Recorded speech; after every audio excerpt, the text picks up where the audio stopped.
কিভাবে এই বিশাল ব্রিজগুলো তৈরি হয়, বিশেষ করে নদী বা সমুদ্রের ওপর যখন এই ব্রিজগুলো তৈরি করা হয় তখন এর পিলারগুলি কিভাবে পানির নিচে এতটা মজবুতভাবে দাঁড়িয়ে থাকে। আজ এই ভিডিওতে আমরা সেই প্রযুক্তিগত বিষয় নিয়ে আলোচনা করব। প্রকল্প শুরুর প্রথম ধাপটি হলো প্রাথমিক জরিপ। এটি অত্যন্ত গুরুত্বপূর্ণ ধাপ, কারণ ব্রিজের সঠিক স্থাপনা নির্ভর করে এই পর্যায়ের তথ্যের উপরে। ইঞ্জিনিয়াররা এবং ভূতাত্ত্বিক বিশেষজ্ঞরা নদীর বা সমুদ্রের তলদেশের প্রকৃতি, জলপ্রবাহের গতি, স্রোতের চাপ এবং তলদেশের ভূতাত্ত্বিক গঠন সম্পর্কে গবেষণা করেন। ড্রোন টেকনোলজি এবং স্যাটেলাইট ইমেজিং ব্যবহার করে তলদেশের সঠিক মানচিত্র তৈরি করা হয়। এসব তথ্য সংগ্রহ করার পর ব্রিজের নকশা করা হয় এবং পিলারের স্থান ও সংখ্যা নির্ধারণ করা হয়।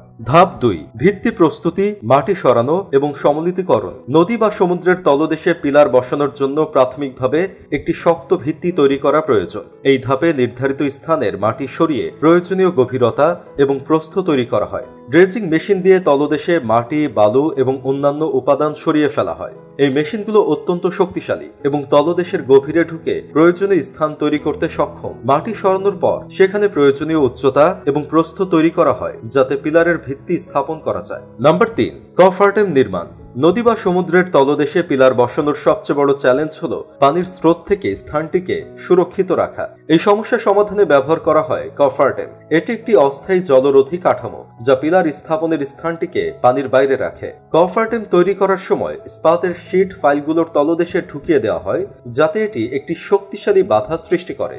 এই ধাপে একটি শুকনো পরিবেশ তৈরি হয়। এতে ইঞ্জিনিয়াররা খুব সহজেই পিলার বসানোর কাজ শুরু করতে পারে।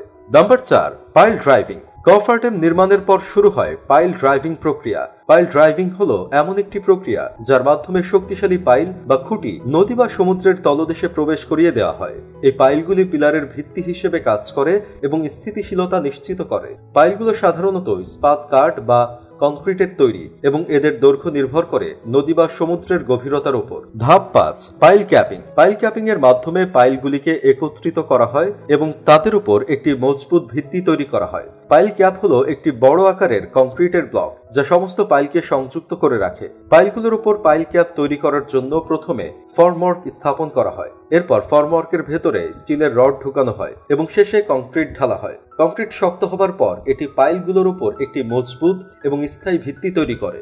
ধাপ 6, পিলার নির্মাণ। পাইল ক্যাপের উপরে শুরু হয় পিলার নির্মাণের কাজ। এই ধাপে পিলারগুলি কংক্রিট এবং স্টিলের রড দিয়ে তৈরি করা হয় যা ব্রিজের মূল কাঠামোকে সাপোর্ট দেয়। পিলারগুলি তৈরি করার জন্য প্রথমে ফর্মওয়ার্ক স্থাপন করা হয় যা পিলারের আকৃতি এবং আকার নির্ধারণ করে। এই স্টিলের রডগুলি পিলারের ভেতরে কাজ করে এবং কংক্রিটের সাথে একত্রিত হয়ে পিলারকে আরো শক্তিশালী করে তোলে। কংক্রিট ঢালার পর এটি শক্ত হতে সময় দেওয়া হয়। নাম্বার 7, কভারড্যাম অপসারণ। পিলার নির্মাণ সম্পন্ন হওয়ার পর কভারড্যাম অপসারণের পালা আসে, কারণ এটি অত্যন্ত সতর্কতার সাথে সম্পন্ন করতে হয় যাতে পিলার বা অন্যান্য স্থাপনা কোনোভাবে ক্ষতিগ্রস্ত না হয়। কভারড্যাম সরানোর পর পিলারটি সম্পূর্ণরূপে পানির নিচে স্থাপন হয়ে যায় এবং ব্রিজ নির্মাণের পরবর্তী ধাপের জন্য প্রস্তুত হয়।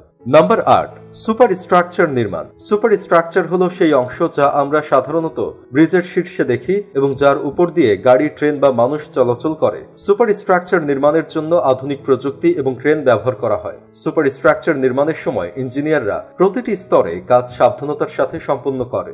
ধাপ 9, সমাপ্তি এবং পরীক্ষণ। ব্রিজের নির্মাণ কাজ সমাপ্ত হবার পর এটি বিভিন্নভাবে পরীক্ষা করা হয়। ইঞ্জিনিয়াররা ব্রিজের স্থায়িত্ব, লোড বহন ক্ষমতা এবং নিরাপত্তা যাচাই করেন। ব্রিজের ওপর ভারী যানবাহন এবং বিভিন্ন প্রকার লোড প্রদান করে পরীক্ষা করা হয় যাতে এটি ভবিষ্যতে সঠিকভাবে কাজ করতে সক্ষম হয়। এই পরীক্ষাগুলির মাধ্যমে ব্রিজের শক্তিমত্তা ও স্থায়িত্ব নিশ্চিত করা যায়। যদি পরীক্ষা সন্তুষ্টিজনক হয় তবে ব্রিজটিও জনসাধারণের ব্যবহারের জন্য উন্মুক্ত করা হয়। এই প্রক্রিয়াটি সঠিকভাবে সম্পন্ন করার জন্য প্রয়োজন হয় সঠিক পরিকল্পনা, উন্নত প্রযুক্তি এবং একটি দক্ষ দল।